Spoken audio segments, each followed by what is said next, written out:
Hello friends, career guidance bye Dinesh Verma के इस session में आपका स्वागत है।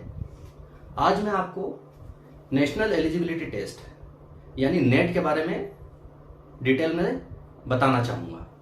सो अपन शुरू करते हैं।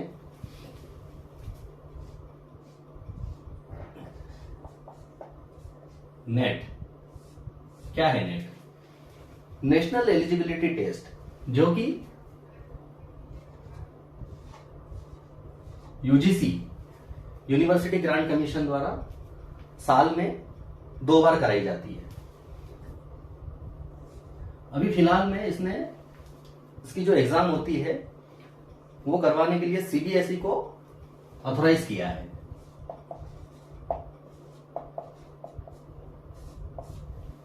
जो साल में 2 बार मई जून और नवंबर दिसंबर के सेशन में इसको कंडक्ट करवाता है।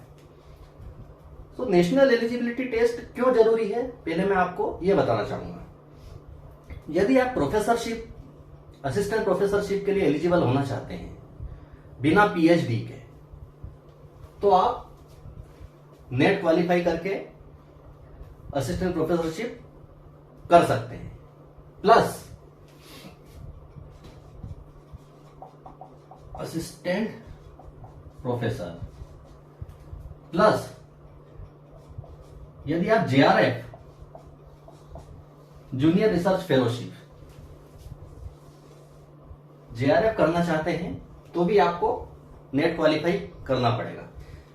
इसका एक एडवांटेज और है कि यदि आप जेआरएफ क्वालिफाई कर जाते हैं तो आप असिस्टेंट प्रोफेसर के लिए ऑटोमेटिकली क्वालिफाई कर जाएंगे।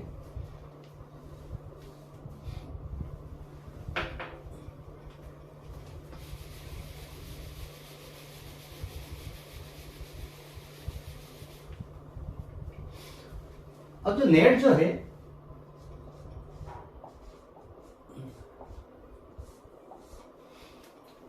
साल में 2 बार होती है। इसके अंदर इसका जो पैटर्न कैसा है मैं आपको वो बताना चाहूंगा।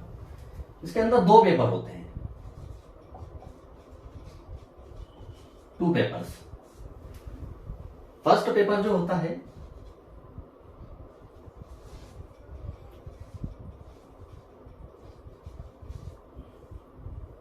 जनरल अवेयरनेस, इससे रिलेटेड होता है। और जो सेकंड पेपर जो होता है वो आपके सब्जेक्ट पे बेस होता है, आप किस सब्जेक्ट में करना चाहते हैं। अब इसके लिए मतलब पहला इंपॉर्टेंट क्राइटेरिया ये है कि आपको पोस्ट ग्रेजुएट होना आपका इसमें कंपलसरी है।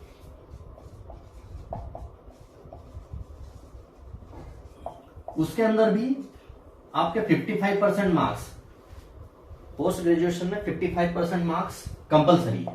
और यदि आप रिजर्व कैटेगरी को बिलोंग करते हैं तो इसमें आपको 5% का कंसेशन मिल जाएगा।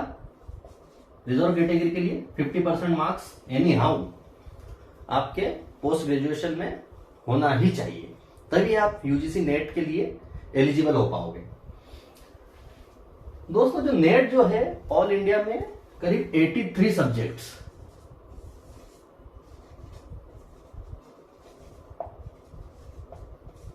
आपने पोस्ट ग्रेजुएशन जिसमें भी क्या है 83 सब्जेक्ट्स में यूजीसी जो है नेट कराता है। 83 सब्जेक्ट बहुत होते हैं। तो मैं आपको बता रहा था इसमें मुख्यतः 2 पेपर होते हैं। एक जो पेपर होता है इसका फर्स्ट वाला जो जनरल अवेयरनेस से संबंधित है, इसमें 50 क्वेश्चंस आते हैं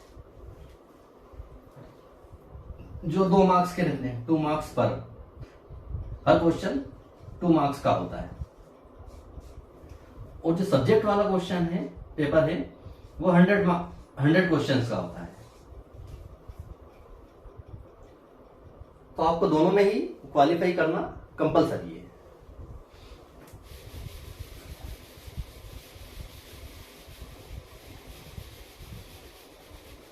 अब यदि आप नेट क्वालिफाई कर जाते हैं तो आप इसमें भी अगर जैसे आपकी अच्छी मेरिट बनती है तो फर्स्ट में आप जेआरएफ के लिए अगर शॉर्टलिस्ट हो जाते हैं, अगर आप जेआरएफ के लिए शॉर्टलिस्ट हो गए तो ऑटोमेटिकली आप नेट के लिए शॉर्टलिस्ट हो ही जाएंगे। जेआरएफ क्या होता है? Junior research fellowship.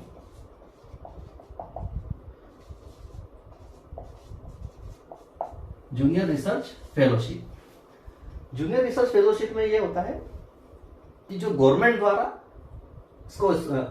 इसमें स्कॉलरशिप का प्रावधान है। अगर आप जेआरएफ क्वालिफाई कर जाते हो और आगे चल के आप पीएचडी करना चाहते हो तो इसमें गवर्नमेंट आपको स्पॉन्सर करेगी। जब आप पीएचडी करेंगे तो ईयरली हिसाब से आपको 30,000 से लेके 80,000 तक का इसमें स्कॉलरशिप का 30,000 टू 80,000, ये और भी बढ़ सकता है। 30,000 टू 80,000 तक की आपको स्कॉलरशिप इसमें पर मंथ मिलती है। जैसे CSIR, जो IITs, IISc, जो इस देश के टॉप इंस्टीट्यूट है, और इवन आप अगर बाहर जाके भी ऑक्सफोर्ड, कैम्ब्रिज, वहां के लिए भी अगर आप जेआरएफ करना चाहते हो तो जो स्कॉलरशिप है वो गवर्नमेंट के द्वारा स्पॉन्सर की जाती है। तो इसका ये सबसे बड़ा बेनिफिट है। जेआरएफ अगर आप क्वालिफाई हो गए तो असिस्टेंट प्रोफेसर के लिए तो आप ऑटोमेटिकली एलिजिबल हो ही जाओगे। और जो जेआरएफ का जो स्कोर कार्ड है वो 3 साल के लिए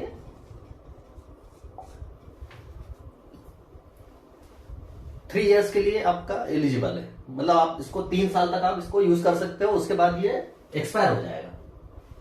लेकिन असिस्टेंट प्रोफेसर के लिए आप इसे लाइफ टाइम, नेट अगर क्वालिफाई होगा तो ये लाइफ टाइम आपके पास रहेगा।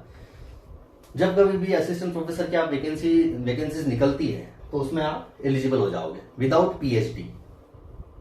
तो ये इसका सबसे बड़ा एडवांटेज है।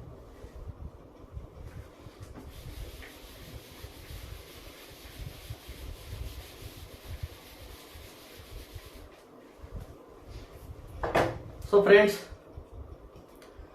कैसा लगा मेरा वीडियो? कमेंट्स बॉक्स में कमेंट्स करके जरूर बताइएगा। और यदि आपको मेरा ये वीडियो पसंद आया तो इसे शेयर कीजिए, लाइक कीजिए और सब्सक्राइब कीजिए।